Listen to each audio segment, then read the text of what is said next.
Good morning. Today we are going to see chemical coordination, the next lesson. And this lesson we are going to discuss in two subunits. One is hormones, the other one is tropism. Okay. And chemical coordination in human beings, human chemical coordination in human beings, you have already studied in lower classes like nervous system and endocrine system will come under this. And here how the plants are having this chemical coordination.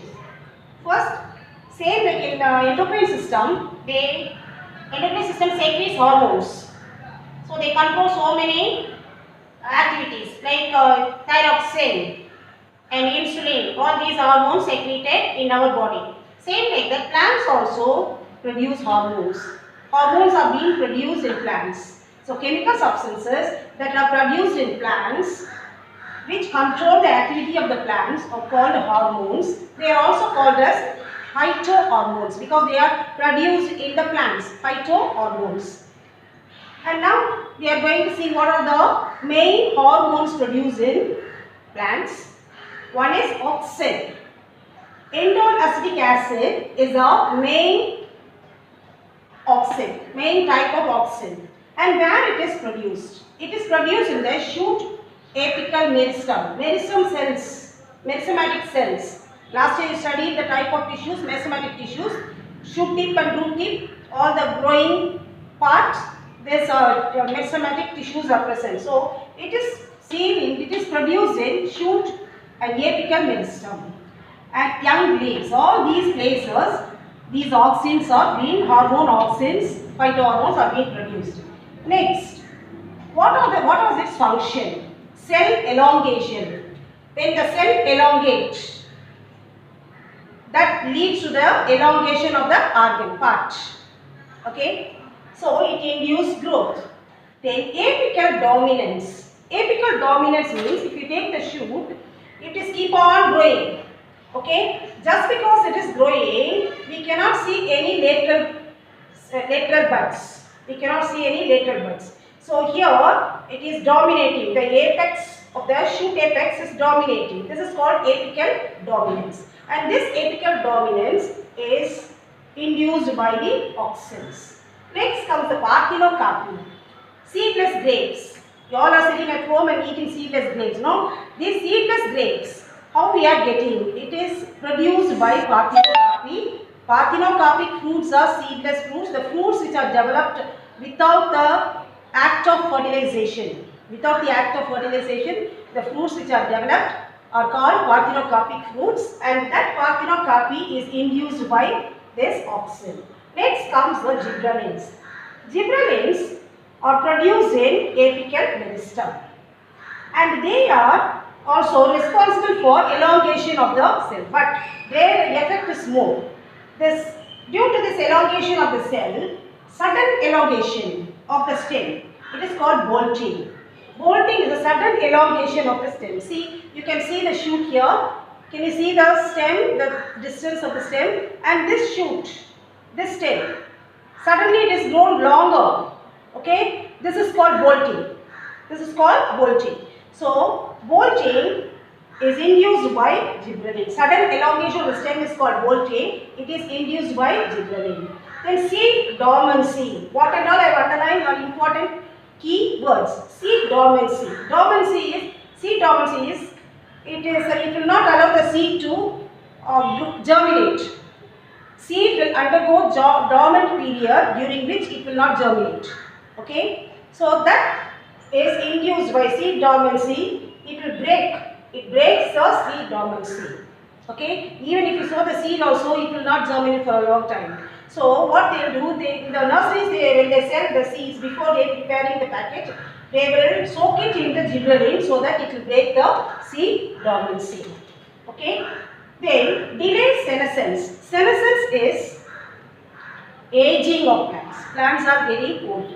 So if you take the greens should be collected before they start blooming. Okay. So when they start blooming, it will become hard. It won't be tender. So that is delaying senescence. Gibberellin delays the aging of plants. Then induce parthenocarpy. Parthenocarpy, already I told you what is parthenocarpy. Okay. The next comes the cytokinin. Cytokinin is seen in root ticks. Main function of cytokinin is cell division. And this auxin and gibberellin, they are responsible for cell elongation, and cytokinin is responsible for cell division. Okay, and it reduces the apical dominance.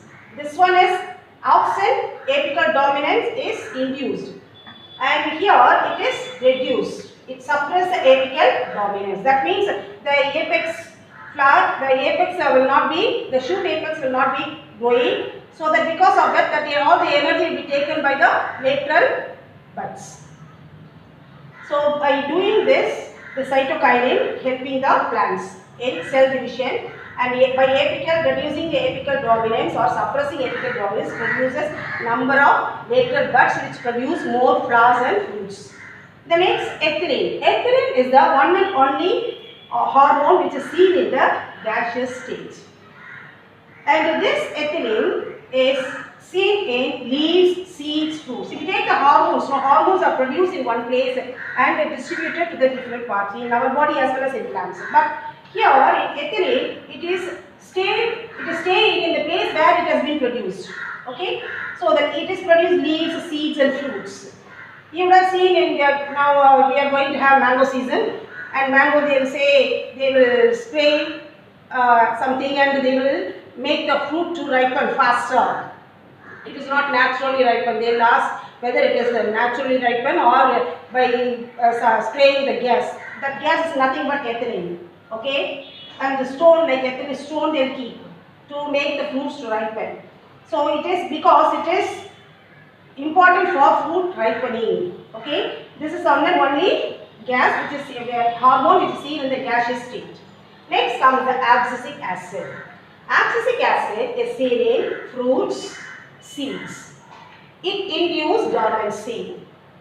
Induce dormancy, that is the dormant period. Why the dormant, the seed should have the more dormant period, longer period. Suppose we are collecting the grain, after harvesting, collecting the grain and storing it, that time it should not germinate. If it germinates, we cannot consume it. Okay, so that time it is this abscisic acid is produced in the seeds, it is inducing dormancy. Then senescence. Senescence is aging of increasing the senescence as well as abscission. This one more word, new word we come across, abscission. Abscission is withering of leaves. Once the induced senescence, it is increasing the senescence, aging. The plants will get more quicker, become old.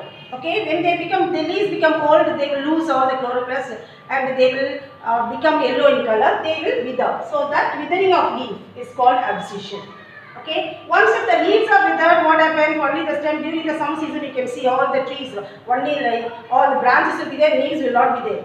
So that time it is, if all the leaves are being withered, these lateral buds, more lateral buds, after the beginning of the July and all, you can see new branches, fully the tree will be fully grown, fully green in color. Okay, so that is done by the abscisic acid. Why it is mostly taken place during the summer when the plants undergo stress. The plants are also having stress, not only we are having stress. If they don't get water, if the temperature is too high, they are undergoing stress. That stress is reduced by increasing the senescence and abscission. So that once the leaves are withered, transpiration will not take place. Of course, the photosynthesis also will not take place, but photosynthesis somehow they will manage by storing the food. Okay, so this abscission is withering of leaves done by the abscisic acid, which is acting as a stress hormone, stress reducing hormone. Another thing is closing of stomata. It is also induced by closing of stomata. If the stomata are being closed, the transpiration rate is decreased. Okay, so the plants will not lose water during the summer season. So closing of water, it is doing all these work, and by doing these work, reduce the stress of the plants. Okay, so hormone, abscisic acid. So in this we have seen what are phytohormones, what are the different phytohormones, where are these hormones being produced, and what are their functions. And all these important underlying words, apical dominance, parthenocarpy, and gold chain, senescence, then abscission. So all these you have explained and you have understood, I hope. The next unit we will be seeing the tropism. Okay, bye.